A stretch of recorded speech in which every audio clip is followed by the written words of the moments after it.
వృశ్చికం వారి కనుక చూసుకున్నట్లయితే ప్రధానంగా ఇక్కడ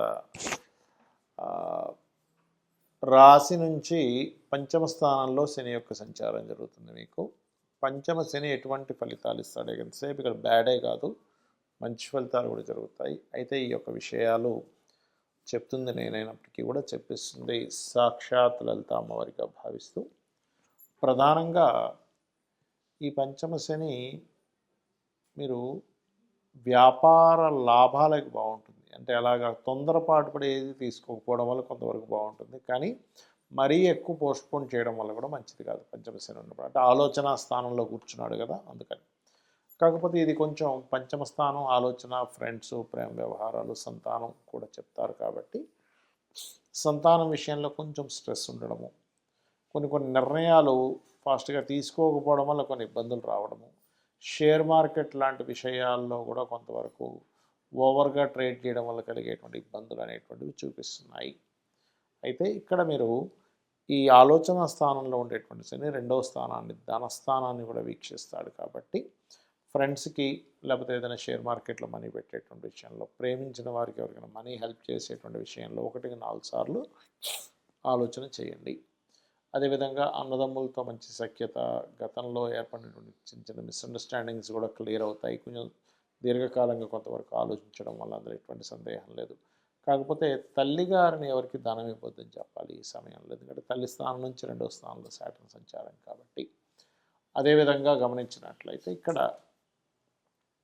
కాకపోతే ఇక్కడ వివాహ సంబంధించినటువంటి విషయంలో అనుకూలత ఉంటుంది. కొంచెం స్ట్రెస్తో కూడి ఉన్నప్పటికీ కూడా అనుకూలత ఉంటుంది. వ్యాపార రంగాల్లో ఉండేటువంటి వారికి మంచి ఫైనాన్షియల్ గ్రోత్ అనేటువంటిది ఉంటుంది, అందులో ఎటువంటి సందేహం లేదు. కాకపోతే మీ యొక్క రాశి వారికి దశమ స్థానంలో కేతువు యొక్క సంచారం అనేటువంటిది కొంచెం ఉద్యోగం మారిపోవాలి, మానేయాలి, కొన్ని రోజులు రెస్ట్ తీసుకోవాలి, లాంగ్ టూర్కి వెళ్ళిపోవాలి, లేకపోతే కొంత లాంగ్ టర్మ్ రిలీఫ్ కావాలి నాకనే ఆలోచనలు వస్తూ ఉంటాయి. కారణం ఏమిటంటే 5లో ఉండేసని, ఆలోచన స్థానంలో ఉండేసని, దశమంలో ఉండే కేతు ఇక్కడ ఉద్యోగం మీద, చేసే వర్క్ మీద గుర్తింపు రావట్లేదని, లేకపోతే ఇక్కడ గుర్తింపు రానప్పుడు నేను ఇక్కడ చేయాలి, ఇంకో దగ్గరికి వెళ్ళి నేను ఉద్యోగం చేసుకోవడం మంచిదని, అలాంటి థాట్స్ వస్తూ ఉంటాయి. అయితే మీరు కనుక కాలభైరవుడి యొక్క అష్టకము మరియు గణపతి యొక్క ఆరాధన మీరు ఎంత చేస్తూ ఉంటే అన్ని విధాలా మీకు బాగుంటుంది. శని ఏలినాడు శని అనుకోండి, అర్ధాష్టమి శని అనుకోండి, అష్టమ శని అనుకోండి, లేదా శని మహాదశలు అనుకోండి, శని అంతర్దశలు అనుకోండి. మొట్టమొదటిగా మనం అమ్మో కష్టాలు ఇచ్చేస్తాడు, అమ్మో ఫైటింగ్ చేయాలి, అయ్యి బాబాయ్ ఏమైపోతుందో ఫస్ట్ ఈ భయం నుంచి బయటికి రండి. ఎందుకంటే ఫైటింగ్ మనమే కాదు, దేవతలు కూడా వాళ్ళు ఫైట్ చేస్తారు లైఫ్లో. మనమందరం మొక్కేటువంటి లలిత అమ్మవారు బండాసుడితో ఫైట్ చేయలేదా? శివుడు త్రిపురాసుర సంహారం చేశాడు. గణపతి, మనం చూడండి ఏ దేవతను తీసుకోండి, వాళ్ళకేమి సుఖంగా హ్యాపీగా అలా ఏం కూర్చొని లేరు. ఆంజనేయ స్వామి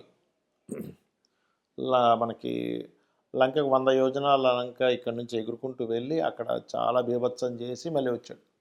శ్రమ పడకుండా ఉన్నారా ఒకసారి ఆలోచించండి. మహాగణపతి, ఆయన గణపతి యొక్క వృత్తాంతంలో మనం విన్నాక. అదేవిధంగా శివుడు, విష్ణువు ఎన్ని అవతారాలు ఎత్తాయండి, రామావతారం, కృష్ణావతారం. ఎందుకు, ఏం కష్టం, ఎందుకు నాకు ఇవన్నీ ఎందుకు అని చెప్పి దూరంగా ఉండొచ్చుగా. అంటే మన జీవితం దేవతలైనా, యక్షులైనా, గంధర్వులైనా, మనుష్యులైనా ప్రతి జీవి కూడా దేవతలతో సైతం వాళ్ళ లైఫ్లో ఒక కృషి చేసేటువంటిది, ఫైట్ చేసేటువంటిది ఉంది. మనందరం ఏంటంటే ఫైట్కి దూరంగా పారిపోతున్నాం, అమ్మో నాకు వద్దు, అది సంసార చక్రం నుంచి కూడా దూరంగా పారిపోతున్నాం. అమ్మో నాకు పెళ్ళొద్దు, ఎవడు పడతాడు, అమ్మో నాకు పిల్లలు వద్దు, ఎవడా బాధ్యత తీసుకుంటారు, అమ్మో నాకు ఉద్యోగం వద్దు, చక్కగా నేను ఈ ఆశ్రమంకి వెళ్ళిపోతాను అని అనుకుంటున్నారు. కానీ ఇక్కడ మీరు అర్థం చేసుకోవాల్సింది ఏంటంటే ఇవన్నీ మీ యొక్క కర్మలు.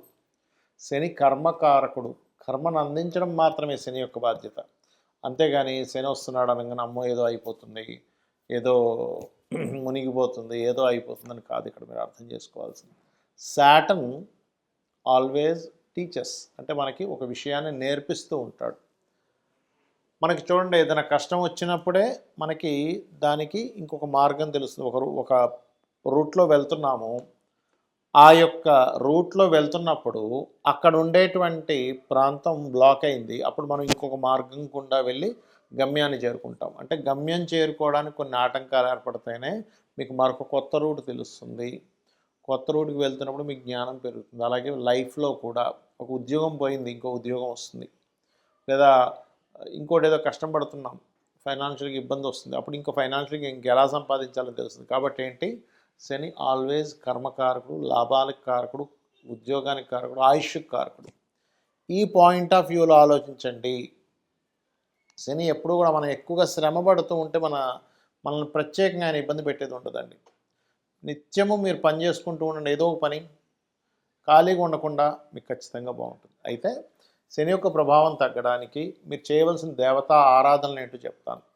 మీకు దగ్గరలో ఆంజనేయ స్వామి కానీ, గణపతి కానీ, లక్ష్మీనరసింహస్వామి కానీ, స్కందుడు కానీ, శక్తి ఆలయం, అమ్మవారి ఆలయాలు ఏమున్నా రోజు ఒక్కసారి వెళ్ళడం మీరు ప్రాక్టీస్ చేయండి. అంటే మీరు రోజు ఒక్కసారిని వెళ్ళేసి అక్కడ ప్రదక్షిణం చేసుకొని చక్కగా అక్కడ కూర్చొని ఒక కాసేపు రాండి, మీరే చూస్తారు దాని ప్రభావం. ఎందుకంటే మన చుట్టూ ఉండే ఆరాతో సంబంధం ఉంటుంది గ్రహ ప్రభావాలు.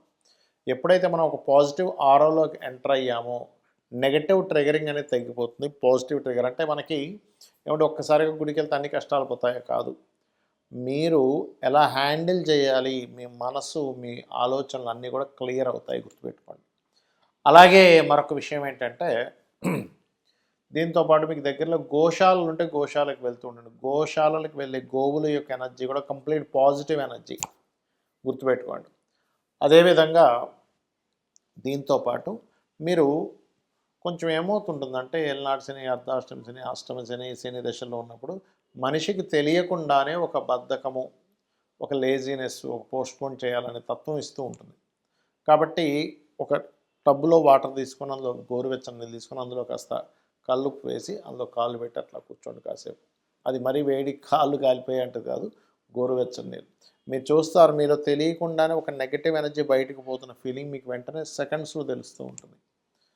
అలాగే ఈ శని కుజులు పరస్పర వీక్షణలో ఉన్నప్పుడు మీనరాశిలో శని ఉంటూ ఈ సంవత్సరం మనకి పంచగ్రహ కూటమి 3 సార్లు వస్తుంది 2026 సంవత్సరంలో.